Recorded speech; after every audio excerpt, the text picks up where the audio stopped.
Just as applying the law of perspective to the horizon tells us that our Earth is indeed flat, the same principle applies to the setting of our sun. The scientist liars of our world tell us that the sun is 109 times more massive than the Earth, and that it is 93 million miles away. They state that the split between day and night is because the Earth is rotating, and that when we see the sun set, we are witnessing the rotation and our arrival into the dark phase of the spin, which is a time frame called night and when our moon becomes visible. Much like the proposed curvy nature of our world and the theory of gravity, this is complete nonsense. Before turning our attention to the sun, let's first look at two examples that debunk the heliocentric model of a rotating globular Earth. The first is the New York City skyline as seen from Harriman State Park's Bear Mountain, which is 60 miles away. If the Earth was a spinning globe of 25,000 miles in circumference, then this viewing from Bear Mountain's 1,283-foot summit should be impossible. If we take Pythagorean theorem, which determines the distance to the horizon being 1.23 times the square root of the height in feet, then this skyline should be invisible behind 170 feet of curved Earth. It should actually be beneath the horizon. Similarly, when ships pass the ocean's horizon, they should technically be vanishing over the curve of the Earth. A strong camera lens, however, proves this to be false. Ships do not vanish over the curve of the Earth, but vanish beyond our limits of perspective. The law of perspective on a flat plane dictates that a receding object diminishes in angle and height until the line of sight converges to a vanishing point, or what is called the horizon, in which the object then becomes invisible. The scientist liars claim that the sun sets and vanishes beyond the curve of the Earth, but this is nothing more than the sun moving beyond the vanishing point of perspective, which is determined by the limitations of our eyes, other objects, and weather. The same law applies to how we see the sun and its rising and setting. The sun never rises or sets. It is an optical illusion determined by the laws of perspective. We think we see the sun rise and set because of the convergent and divergent nature of our line of sight. For instance, this row of street lamps appears to decrease in size further down the line of sight before vanishing completely, when in fact all street lamps are of the same height and continue to border the walkway well beyond the vanishing point. This is the same with this line of HP bottles. They are all the same size and they do not change size. It is just our perspective that makes it seem like they do. This is precisely what we experience when we watch the sun rise, set, and journey across our flat Earth.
NASA and many other lying magicians tell us our sun is 93 million miles from the Earth and 109 times larger than the Earth. However, amateur balloon footage taken from the clouds prove that the sun is not 93 million miles away or bigger than the Earth. What the footage shows is a locally illuminating sun cast in a localized hotspot over the Earth. If it were millions of miles away, this local hotspot would not be possible. Furthermore, if the sun was not a local luminary, then we would not experience crepuscular sun rays. The angle of the sun rays that we see when light breaks through the clouds would not be possible, and we have thousands upon thousands of photographic and empirical evidence of the sunlight behaving this way. If the sun were 93 million miles away, then its light should form a straight beam and not be displayed in angled rays. If the sun is so far away, then why does it grow so much with just a small rise in altitude on Earth? At 93 million miles away, this rise in altitude should be negligible or non-existent. The change in size suggests a locally illuminating sun that is not an inconceivable 93 million miles away, but is actually relatively close to Earth, journeying just above the clouds. And it is not 109 times larger than the Earth, but actually a lot smaller than the Earth. Our first-hand experience of the sun and the moon is that they are nigh on equal in size and circular shapes that journey similar circular paths over our flat, stationary plane. The scientist magicians make up these complicated theories of perfect spherical bodies of rock and gigantic balls of hot plasma that come with incomprehensible distances and calculations that bamboozle us. Anyone can use their common sense to discern that the sun and moon are of similar size, and the moon is not a ball of rock. And they just start making stuff up. Yeah. Like that Neil Armstrong guy. Have you seen him on the talk shows? Neil Armstrong, you mean the first man to walk on the moon? Talk about a fish story. Yeah. Man, and they're buying it. Oh, yeah.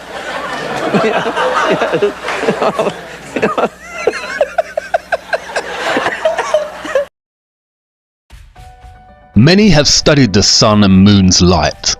The sun's light is warm and drying. It preserves matter and prevents decay. If you leave fruits out in the sun, it will preserve them, like with sun-dried tomatoes and raisins. It is antiseptic and healing.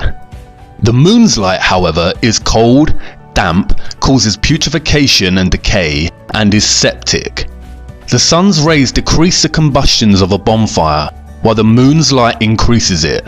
People have studied the temperature of the moonlight and were surprised to find that at night the temperature of direct moonlight is colder than the temperature of the shade. This proves that these two luminaries are unique and opposites in nature. It also undercuts NASA's claims that the moon reflects the sunlight. If that were the case, then the moonlight should have a degree of residual warmth to it and not be colder than the shade at nighttime.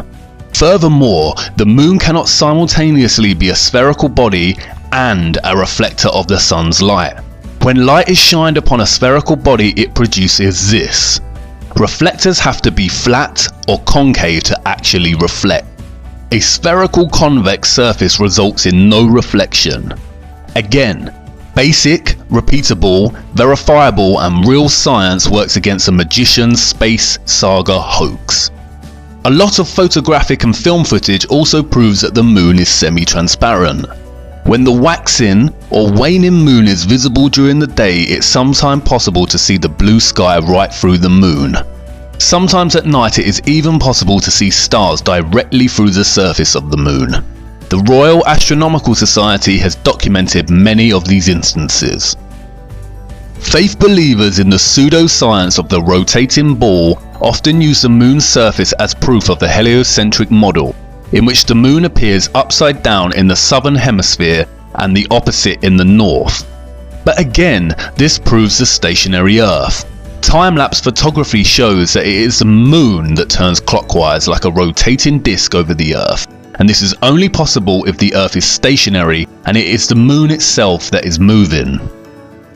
You see, the sun and moon luminaries rotate around our flat disk Earth in a similar way to the hands of a clock, dictating time and seasons and the fluctuating balance of dark and light, preservation and decay.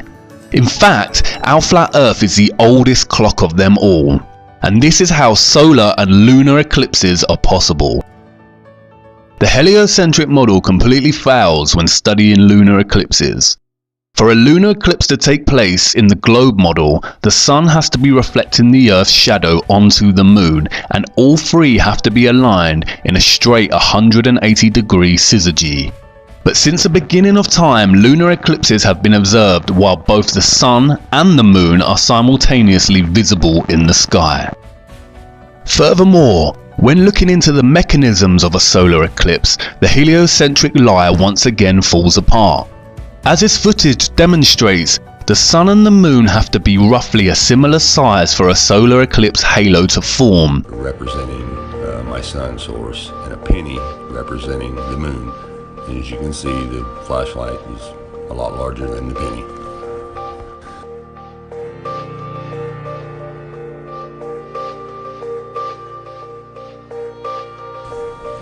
Okay, now let's place the sun 93 million miles out into space like this.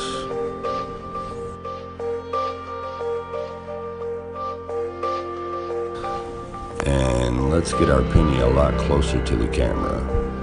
Okay, where it's about the same size as a flashlight in perspective. Okay, now that doesn't look right. You can't see the corona. And it just doesn't eclipse. You can still see it light all around. It's not a total blackout. Okay, now I have a side light on the side of this flashlight that just so happens to be the exact same size in diameter as the penny, which is perfect for our next test because the sun and the moon are the same size on a flat Earth. And we'll bring the sun in closer to us as it would be on a flat Earth. Now let's try our eclipse with the moon right underneath the sun.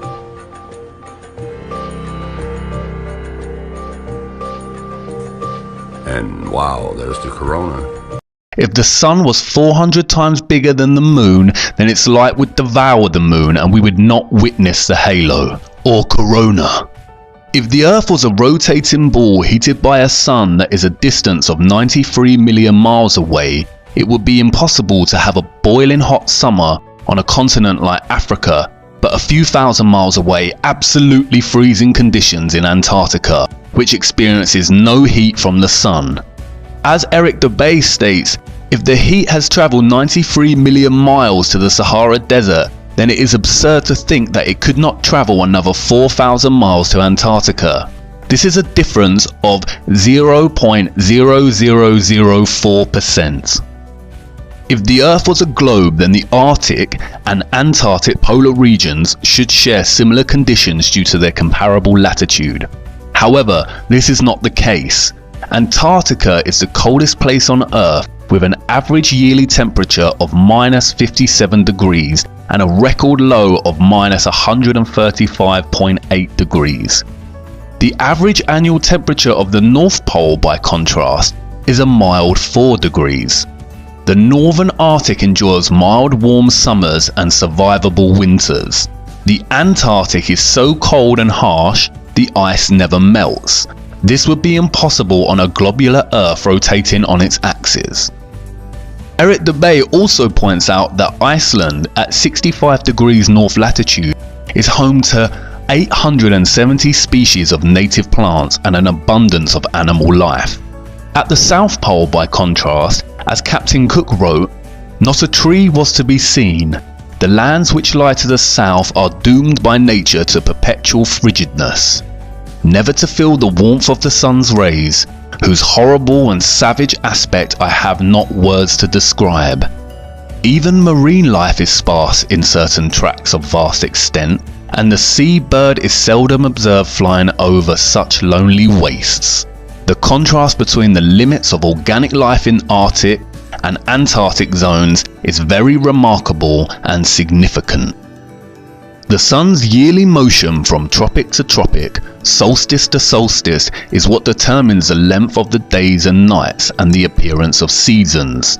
This is why regions on the equator experience almost annual summer conditions, and the north and south latitudes experience more defined seasons with winters. The sun and moon do not just journey our flat earth in one large circle, but rather a series of circles, or what is better understood as a conical coil spring-like motion, which dictates the change in season and the length of the days. That is why it is possible to see a midnight sun in the Arctic, and time-lapse footage of this shows that the sun does not set but circles the pole. The scientist priests lie and say this is due to the poles on either end of the spherical globe, and that Antarctica also experiences a midnight sun. But we have no amateur footage of this, as no one is permitted to explore the region. And all official footage is highly suspect as either Photoshop or manipulated. Furthermore, if there was such a phenomenon in the Antarctic, then why does nothing grow there? NASA claims that the Earth is spinning at 1,000 miles per hour around its central axis, travelling at 67,000 miles per hour around the Sun, and spiralling at 500,000 miles per hour around the Milky Way, while the entire galaxy is travelling at 670 million miles per hour through the universe. If this was the case, then the North Pole star, or what is known as Polaris, should not remain a constant in the night sky. It always remains perfectly situated above the North Pole, despite all this motion and journeying. The word planet originates from the ancient Greek planetes, which translates to wandering or to wander. And the Greeks were correct. It is the stars above that are moving, not us on our flat stationary Earth. Look.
As you can see, Polaris remains a fixed constant in the middle, and all the other stars turn perfect circles around it.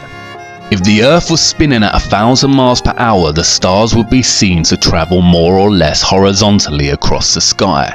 But this is not the case.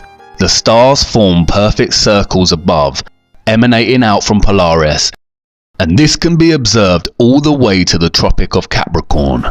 The reason Polaris never moves is because the North Pole is the center of our flat and stationary Earth, just like depicted in Gleason's map and the United Nations logo.